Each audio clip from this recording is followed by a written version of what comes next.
semuanya, selamat datang kembali di channel YouTube aku. Masih dengan aku, Evelyn, dari kelas 2 Akuntansi Pagi D. Nah, jadi kali ini sudah video keempat ya. Dan di video keempat ini tentunya kita akan bahas tentang topik 4. Dan topik 4 kali ini kita akan lebih menjelaskan tentang sistem, yaitu analisis sistem, desain sistem, dan implementasi sistem. Seperti biasa, topik keempat ini juga terdiri atas beberapa poin. Nah, poin pertama kita langsung masuk ke definisinya. Jadi sebelum kita masuk ke definisi 3 topik utama tersebut, kita akan lebih dahulu membahas tentang topik-topik subsistemnya yang berhubungan dengan 3 topik utama tersebut. Yaitu yang pertama, data. Data adalah fakta dan atau angka yang relatif tidak berarti bagi pemakai. Selanjutnya, informasi. Informasi adalah data yang telah diproses atau data yang memiliki arti sistem. Jadi informasi adalah sekelompok elemen yang terintegrasi dengan maksud yang sama untuk mencapai suatu tujuan. Jadi informasi itu kayak kumpulan dari satu elemen yang terintegrasi dan mempunyai maksud yang sama untuk mencapai satu tujuan. Jadi informasi dari itu kayak kumpulan beberapa bagian itu yang memiliki tujuan yang sama. Selanjutnya adalah elemen sistem. Elemen sistem adalah elemen-elemen pembentuk sistem konvensional, yaitu data, manusia, dan prosedur. Dan elemen sistem modern yang terdiri dari data, manusia, prosedur, hardware, dan software. Selanjutnya adalah sistem informasi. Nah, seperti yang sudah saya pernah jelaskan di video-video sebelumnya, sistem informasi adalah interaksi antara data, manusia, dan prosedur yang didukung oleh hardware dan software untuk memberikan suatu penjelasan berupa informasi yang dapat dipakai untuk mengambil suatu tindakan keputusan selanjutnya yang baik untuk jangka pendek, menengah, ataupun panjang dalam suatu organisasi. Atau sistem informasi juga bisa disebut sebagai kumpulan dari komponen-komponen yang saling berinteraksi untuk mengelola suatu informasi pada suatu organisasi untuk mendukung kegiatan organisasi tersebut. Organisasi dapat berarti suatu bisnis. Jadi, secara ringkas, sistem informasi itu adalah suatu kumpulan dari komponen-komponen untuk mengolah informasi dalam suatu organisasi. Dan suatu organisasi itu bisa disebut sebagai suatu bisnis. Oke, kita langsung masuk ke 3 topik utama yang tadi, yaitu analisis sistem, desain sistem, dan implementasi sistem. Jadi 3 itu adalah proses yang dilakukan oleh seseorang atau sekelompok spesialis guna untuk membuat atau mengotomasi dan atau mengembangkan suatu sistem informasi. Jadi membuat sama dengan mengotomasi ya, mengotomasi. Itu kata lainnya. Nah, sebutan untuk orang-orang bekerja untuk 3 topik tersebut atau 3 poin tersebut adalah software engineering. Terus information system engineering, system engineering, information system engineering, dan software development. Selanjutnya kita langsung masuk ke poin kedua, yaitu sejarah perkembangan sistem. Nah, jadi tadi kita kan udah belajar pengertiannya, jadi sekarang kita masuk ke sejarahnya. Jadi suatu sistem pasti ada sejarahnya, di mana ia mulai ditemukan, dikembangkan, dan sampai bisa seperti saat ini. Jadi, sejarah perkembangan sistem diawali oleh satu sistem informasi yang tidak selalu dikaitkan dengan teknologi. Tapi seiring dengan berkembangnya waktu, teknologi pun berkembang, dikembangkan oleh ahli-ahlinya atau para ilmuwan,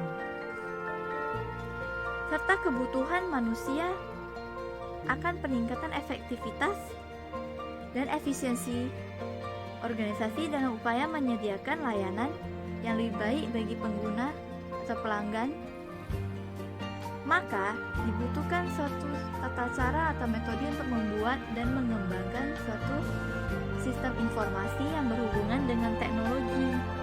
Karena zaman sudah semakin canggih, semuanya sudah serba harus canggih dong. Oke, jadi sistem informasi ini juga harus dapat diintegrasikan dengan bermacam-macam sistem yang lainnya agar kinerja organisasi menjadi lebih efisien. Alasannya ini ada 3. Yang pertama adalah kelemahan pada sistem lama. Yang kedua itu meraih kesempatan atau opportunities. Jadi peluang bisnis itu pasti selalu menuntut perkembangan agar dapat memenangkan kesempatan bersaing dengan perusahaan atau produk lain.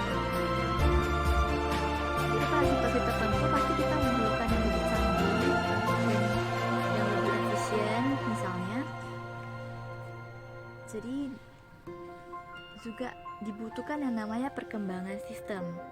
Oke, selanjutnya alasan ketiga, instruksi atau direktif. Direktif maksudnya. Ini merupakan perubahan kebijakan eksternal dari pemerintah atau rekan bisnis yang terkait. Jadi satu perkembangan sistem tuh juga diperlukan karena mungkin diberitahukan oleh pemerintah bahwa untuk saat ini sistemnya sudah harus diubah karena harus mengikuti sistem standar nasional, atau dari rekan bisnis yang terkait, misalnya rekan bisnis menyarankan atau mengatakan bahwa mereka inginan seperti ini, sudah tidak inginan seperti itu. Jadi diperlukanlah namanya perkembangan.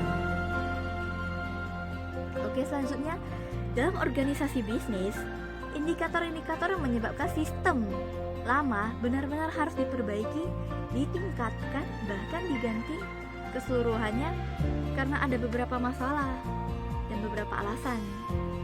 Seperti yang di atas tadi kan 3 alasan, kalau yang di sini tuh alasannya lebih banyak. Di antaranya keluhan dari pelanggan. Misalnya kalau untuk bisnis internet gitu, nanti keluhan dari pelanggan, kok sekarang sinyalnya makin lambat atau gimana, maka dikembangkan jadi 4G, 5G gitu agar lebih cepat. Selanjutnya pengiriman barang yang sering tertunda. Misalnya sistemnya tuh kurang teratur gitu loh, jadi prosesnya jadi agak lambat, atau memang suatu perangkatnya udah lambat, dia prosesnya agak lambat, terdatanya agak lambat juga, jadi barang yang terkirim tuh jadi tertunda karena perkara sistemnya melambat atau gimana. Jadi perlu yang dinamakan perkembangan atau pengembangan sistem. Selanjutnya pembayaran gaji yang terlambat itu lebih kurang sama kayak seperti yang poin kedua. Lalu laporan yang tidak tepat waktu, isi laporan yang sering salah. Nah ini juga lebih kurang sama karena perangkat atau servernya melambat, maka harus dikembangkan agar tidak terjadinya keterlambatan pekerjaan. Selanjutnya tanggung jawab yang tidak jelas. Jadi kalau satu sistem yang lambat, jadi kayak kerjanya terbengkalai gitu, jadi tanggung jawabnya jadi kurang jelas. Selanjutnya waktu kerja yang berlebihan, jadi kayak sistemnya lambat, jadi orang tuh kerjanya jadi tidak beraturan seperti yang saya katakan tadi. Jadi waktu kerja dia cenderung jadi berlebihan, kasihan karyawan. Selanjutnya ketidakberesan kas, itu sama seperti yang dilakukan kita soalnya, jadi kas jadi nggak beres gitu. Selanjutnya produktivitas tenaga kerja rendah karena sistemnya lelet misalnya, atau lambat atau sering rusak, jadi produktivitas tenaga kerja jadi rendah karena kayak males gitu loh. Sistemnya juga gak jelas kan. Selanjutnya banyak pekerja yang menganggur. ya ini karena gak jelas jadi kayak tidak teratur, dan lama-lama kan perusahaannya bisa saja bangkrut. Nah, jadi semakin banyak pekerja yang menganggur jadinya. Selanjutnya kegiatan yang tumpang tindih, karena misalnya satu orang udah kerjakan, yang lain kerjakan lagi karena gak ada masuk laporan masuk bahwa kerjaan tersebut sudah selesai. Oke, selanjutnya tanggapan yang lambat terhadap konsumen, karena tadi servernya lambat, jadi lambat membalas konsumen juga. Selanjutnya kehilangan kesempatan kompetisi pasar. Nah, jadi kalah saing karena mungkin yang lain bisa lebih cepat. Di sini tidak bisa terlalu cepat, jadi orang atau konsumen pasti cenderung cari ke yang lebih cepat ya. Selanjutnya kesalahan manual yang tinggi. Nah, ini kalau nggak ada pakai sistem, pakai manual tuh kayak kesalahannya cenderung tinggi juga, karena harus cross check lagi kan. Selanjutnya persediaan barang yang terlalu tinggi. Nah, karena nggak terdata jadi kayak masuk barang terus, lalu setelah ketahuan barangnya tuh udah kebanyakan. Selanjutnya pemesanan kembali barang yang tidak efisien. Nah, ini karena nggak ada datanya kan, nggak tersistem dengan baik, jadi kayak cenderung memesan kembali barang yang tidak efisien di perusahaan tersebut. Selanjutnya biaya operasi yang tinggi, file-file yang kurang teratur. Nah, jadi biaya operasinya dia tinggi karena nggak tertata dengan baik dan benar. Oke, selanjutnya kita masuk ke tujuan pengembangan sistem. Jadi tujuan pengembangan sistem adalah untuk meningkatkan performance atau kinerja sistem yang baru sehingga menjadi lebih efektif. Kinerja dapat diukur dari throughput, jumlah dari pekerjaan yang dapat dilakukan suatu saat tertentu, dan response time, yaitu rata-rata waktu yang tertunda di antara dua transaksi atau pekerjaan dengan respons untuk menanggapi pekerjaan tersebut. Selanjutnya informasi atau information, yaitu peningkatan terhadap kualitas informasi yang disajikan. Selanjutnya ekonomi atau ekonomi, peningkatan terhadap manfaat atau keuntungan atau penurunan biaya yang terjadi. Selanjutnya adalah kontrol atau pengendalian, yaitu peningkatan terhadap pengendalian untuk mendeteksi dan memperbaiki kesalahan serta kecurangan yang akan terjadi.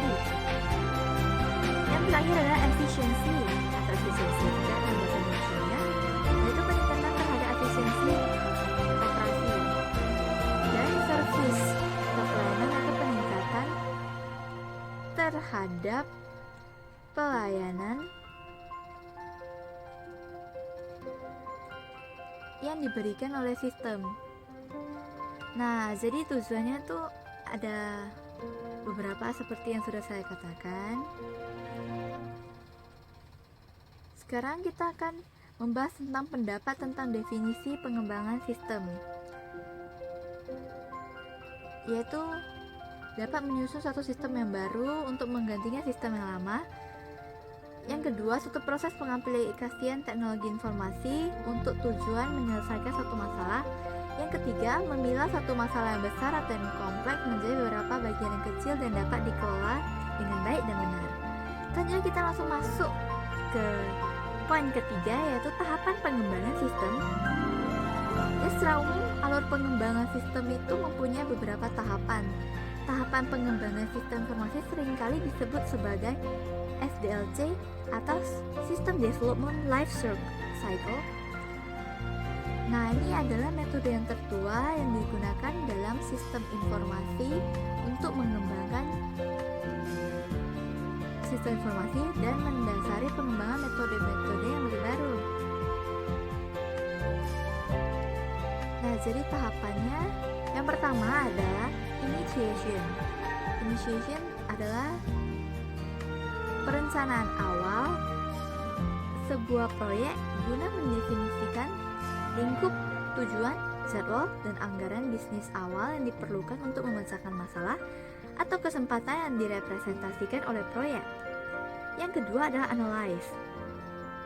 Jadi sistem analyze adalah studi domain, masalah bisnis untuk merekomendasikan perbaikan dan menspesifikasikan persyaratan dan prioritas bisnis untuk solusi. Selanjutnya adalah desain.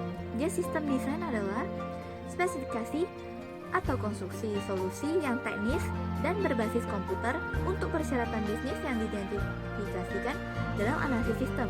Oke, yang terakhir adalah implementation. Jadi sistem implementation adalah konstruksi, instalasi, pengujian, dan pengiriman sistem ke dalam produksi, yang artinya operasi sehari-hari. Implementasi sistem mengkonstruksi sistem informasi yang baru dan menempatkannya dalam operasi, dan selanjutnya dilaksanakan dengan pengujian. Oke, selanjutnya kita masuk ke prinsip pengembangan sistem. Poin keempat.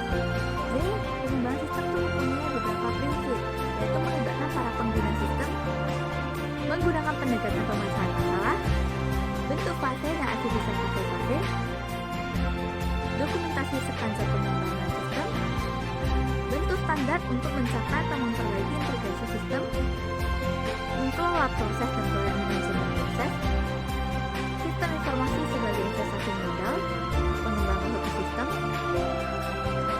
membatalkan atau merevisi lingkungan, pendekatan atau creeping commitment yang dapat dilakukan untuk merevisi lingkup, yang termasuk strategi, tempat kepraktisan, resiko yang dievaluasi.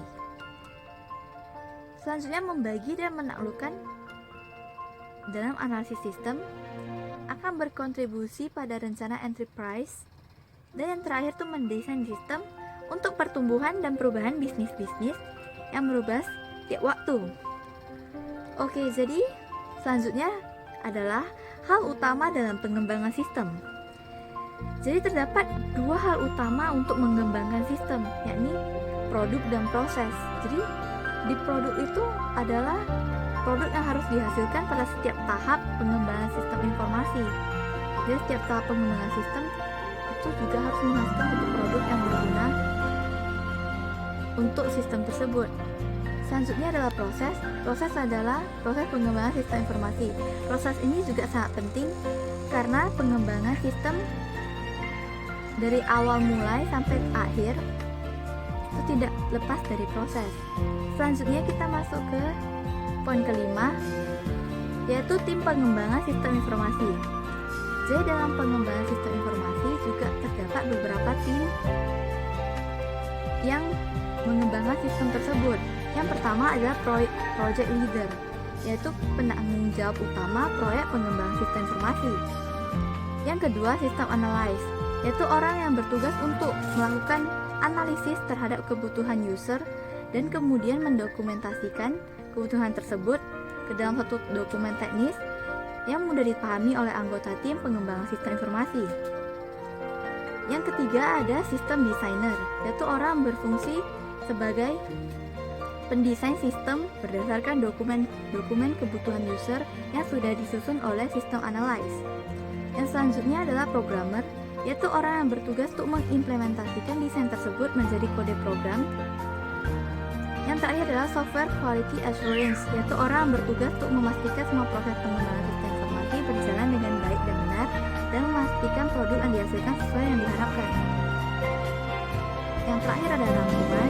Jadi secara keseluruhan dapat dirangkum bahwa hal penting untuk sukses mengimplementasikan sistem adalah kebutuhan untuk menetapkan sebuah rencana implementasi sistem yang baik dan benar agar semuanya dapat berjalan dengan lancar.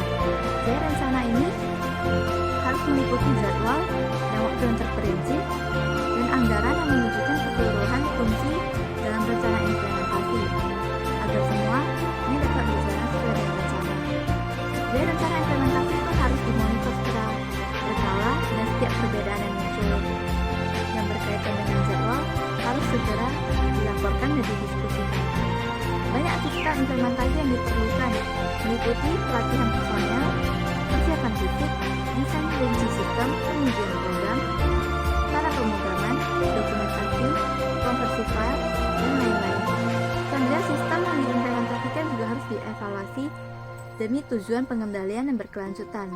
Oke, jadi sampai di sini dulu untuk topik keempat ini. Semoga bermanfaat dan sampai ketemu lagi di video selanjutnya.